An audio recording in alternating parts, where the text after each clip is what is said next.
ito pong programang ito ay ginawa para sa mga ordinaryong Filipino, para kayo ay mas maintindihan nyo bakit nga ba kailangan ang artificial intelligence ngayon sa makabagong panahon na Mac, no? At ito ay para din sa mga guro, ayan, tama. para sa mga estudyante, para sa mga OFW, driver, magsasaka, mangingisda, tindera, at kahit sa simpleng mamamayan na gustong gumaan ang buhay So, nila. para talaga sa lahat, no? Lahat ng Ayan. Pilipino.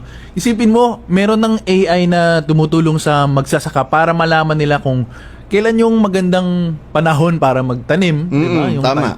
Meron ding AI, syempre, sa mga estudyante sa paggawa nila ng report. Diba, familiar din tayo dyan sa mga translations, no? Iba't ibang lengguwahe. Yes, yes. Kayang-kaya na ngayon, eh. Even nga yung papunta dito, meron tayong apps para maiwasan natin yung Oo, traffic. mas madali nga kanina hindi ako ng traffic dahil sa AI. Oh, diba? Actually, everyday, Mac, ginagamit na natin yung AI. At para sa amin, ang AI po, hindi lang yan artificial intelligence, no? Yan, kundi, eto, ating inobasyon, AI. Oo.